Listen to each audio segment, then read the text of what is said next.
Lamentations, chapter 2. How has the Lord covered the daughter of Zion with a cloud in his anger? He has cast the beauty of Israel down from heaven to the earth, and hasn't remembered his footstool in the day of his anger. The Lord has swallowed up all the dwellings of Jacob without pity. He has thrown down in his wrath the strongholds of the daughter of Judah. He has brought them down to the ground. He has profaned the kingdom and its princes. He has cut off all the horn of Israel in fierce anger. He has drawn back his right hand from before the enemy. He has burned up Jacob like a flaming fire, which devours all around. He has bent his bow like an enemy. He has stood with his right hand as an adversary. He has killed all that were pleasant to the eye. In the tent of the daughter of Zion, he has poured out his wrath like fire. The Lord has become as an enemy. He has swallowed up Israel. He has swallowed up all her palaces. He has destroyed his strongholds. He has multiplied mourning and lamentation in the daughter of Judah. He has violently taken away his tabernacle, as if it were a garden. He has destroyed his place of assembly. Yahweh has caused solemn assembly and Sabbath to be forgotten in Zion.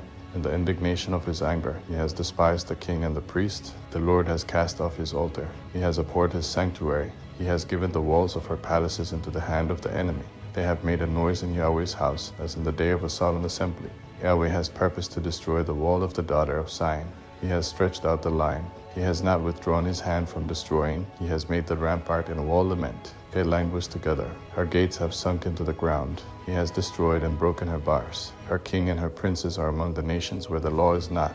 Yes, her prophets find no vision from Yahweh. The elders of the daughter of Zion sit on the ground. They keep silence. They have cast up dust on their heads. They have clothed themselves with sackcloth. The virgins of Jerusalem hang down their heads to the ground. My eyes fail with tears. My heart is troubled. My bile is poured on the earth because of the destruction of the daughter of my people. Because the young children and the infants swoon in the streets of the city, they ask their mothers, "Where is grain and wine?" When they swoon as the wounded in the streets of the city, when their soul is poured out into their mother's bosom. What shall I testify to you? What shall I liken to you, daughter of Jerusalem? What shall I compare to you, that I may comfort you, virgin daughter of Zion? For your breach is as big as the sea. Who can heal you? Your prophets have seen false and foolish visions for you. They have not uncovered your iniquity to reverse your captivity. I have seen for you false revelations and causes of banishment. All that pass by clap their hands at you. They hiss and wag their head at the daughter of Jerusalem, saying, "Is this the city that men called the perfection of beauty, the joy of the whole earth?" All your enemies have opened their mouth wide against you. They hiss and gnash their teeth. They say, "We have swallowed her up." Certainly this is the day that we looked for. We have found it. We have seen it. Yahweh has done that which he planned. He has fulfilled his word that he commanded in the days of old. He has thrown down and has not pitied. He has caused the enemy to rejoice over you. He has exalted the horn of your adversaries. Their heart cried to the Lord, "O wall of the daughter of Zion, let tears run down like a river day and night. Give yourself no relief. Don't let your eyes rest. Arise, cry out in the night, at the beginning of the watches. Pour out your heart like water before the face of the Lord. Lift up your hands toward him for the life of your young children, who faint for hunger at the head of every street. Look, Yahweh, and see to whom you have done thus. Should the women eat their offspring, the children that they held and bounced on their knees? Should the priest and the prophet be killed in the sanctuary of the Lord? The youth and the old man lie on the ground in the streets. My virgins and my young men have fallen by the sword. You have killed them in the day of your anger. You have slaughtered and not pitied. You have called, as in the day of a solemn assembly, my terrors on every side. There was no one that escaped or remained in the day of Yahweh's anger. My enemy has consumed those whom I have cared for and brought up.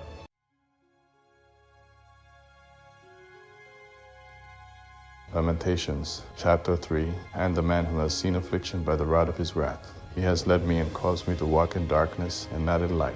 Surely he turns his hand against me again and again all day long. He has made my flesh and my skin old. He has broken my bones. He has built against me and surrounded me with bitterness and hardship. He has made me dwell in dark places as those who have been long dead. He has walled me about so that I can't go out. He has made my chain heavy. Yes, when I cry and call for help, he shuts out my prayer. He has walled up my ways with cut stone. He has made my paths crooked. He is to me as a bear lying in wait, as a lion in hiding. He has turned away my path and pulled me in pieces. He has made me desolate. He has bent his bow and set me as a mark for the arrow. He has caused the shafts of his quiver to enter into my kidneys. I have become a derision to all my people, and their song all day long. He has filled me with bitterness. He has stuffed me with wormwood. He has also broken my teeth with gravel. He has covered me with ashes. You have removed my soul far away from peace. I forgot prosperity. I said, my strength has perished along with my expectation from Yahweh. Remember my affliction and my misery, the wormwood and the bitterness. My soul still remembers them, and is bowed down within me. This I recall to my mind, therefore I have hope. It is because of Yahweh's loving kindnesses that we are not consumed, because his mercies don't fail.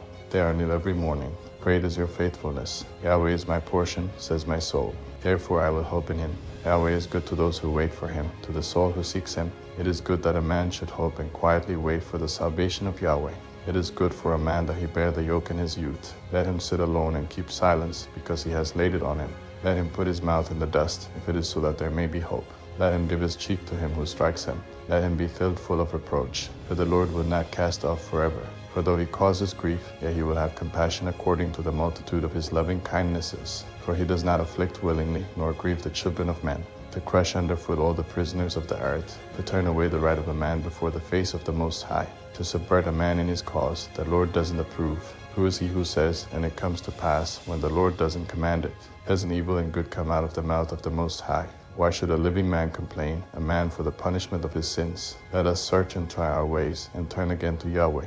Let's lift up our heart with our hands to God in the heavens. We have transgressed and have rebelled. You have not pardoned. You have covered us with anger and pursued us. You have killed. You have not pitied. You have covered yourself with a cloud, so that no prayer can pass through. You have made us an offscouring and refuse in the middle of the peoples. All our enemies have opened their mouth wide against us. Terror and the pit have come on us, devastation and destruction. My eye runs down with streams of water for the destruction of the daughter of my people. My eye pours down and doesn't cease without any intermission, until Yahweh looks down and sees from heaven. My eye affects my soul because of all the daughters of my city. They have chased me relentlessly like a bird, those who are my enemies without cause. They have cut off my life in the dungeon and have cast a stone on me. Waters flowed over my head. I said, I am cut off. I called on your name, Yahweh, out of the lowest dungeon. You heard my voice. Don't hide your ear from my sighing and my cry. You came near in the day that I called on you. You said, don't be afraid. Lord, you have pleaded the causes of my soul. You have redeemed my life. Yahweh, you have seen my wrong. Judge my cause. You have seen all their vengeance and all their plans against me. You have heard their reproach, Yahweh, and all their plans against me, the lips of those that rose up against me, and their plots against me all day long. You see their sitting down and their rising up, and their song. You will pay them back, Yahweh, according to the work of their hands. You will give them hardness of heart, your curse to them. You will pursue them in anger, and destroy them from under the heavens of Yahweh. Lamentations, chapter 4, how the gold has become dim. The most pure gold has changed. The stones of the sanctuary are poured out at the head of every street. The precious sons of Zion, comparable to fine gold, how they are esteemed as earthen pitchers, the work of the hands of the potter. Even the jackals offer their breast. They nurse their young ones. But the daughter of my people has become cruel, like the ostriches in the wilderness. The tongue of the nursing child clings to the roof of his mouth for thirst. The young children ask for bread, and no one breaks it for them. Those who ate delicacies are desolate in the streets. Those who were brought up in purple embrace dunghills. For the iniquity of the daughter of my people is greater than the sin of Sodom, which was overthrown as in a moment. No hands were laid on her. Her nobles were purer than snow. They were whiter than milk. They were more ruddy in body than rubies. Their polishing was like sapphire. Their appearance is blacker than a coal. They are not known in the streets. Their skin clings to their bones. It is withered. It has become like wood. Those who are killed with the sword are better than those who are killed with hunger, for these pine away, stricken through, for lack of the fruits of the field. The hands of the pitiful women have boiled their own children. They were their food in the destruction of the daughter of my people. Yahweh has accomplished his wrath. He has poured out his fierce anger. He has kindled the fire in Zion, which has devoured its foundations. The kings of the earth didn't believe, neither did all the inhabitants of the world, that the adversary and the enemy would enter into the gates of Jerusalem. It is because of the sins of her prophets and the iniquities of her priests that have shed the blood of the just in the middle of her. They wander as blind men in the streets. They are polluted with blood, so that men can't touch their garments. Throw away. They cry to them, unclean. Throw away. Throw away. Don't touch. When they fled away and wandered, men said among the nations, they can't live here anymore. Yahweh's anger has scattered them. He will not pay attention to them anymore. They didn't respect the persons of the priests. They didn't favor the elders. Our eyes still fail, looking in vain for our help. In our watching we have watched for a nation that could not save. They hunt our steps so that we can't go in our streets. Our end is near. Our days are fulfilled, for our end has come. Our pursuers were swifter than the eagles of the sky. They chased us on the mountains. They set an ambush for us in the wilderness. The breath of our nostrils, the anointed of Yahweh, was taken in their pits, of whom we said, under his shadow we will live among the nations. Rejoice and be glad, daughter of Edom, who dwells in the land of us. The cup will pass through to you also. The punishment of your iniquity is accomplished, daughter of Zion. He will no more carry you away into captivity. He will visit your iniquity, daughter of Edom. He will uncover your sins. Chapter 5. Remember, Yahweh, what has come on us. Look and see our reproach. Our inheritance has been turned over to strangers, our houses to aliens. We are orphans and fatherless. Our mothers are as widows. We must pay for water to drink. Our wood is sold to us. Our pursuers are on our necks. We are weary and have no rest. We have given our hands to the Egyptians and to the Assyrians to be satisfied with bread.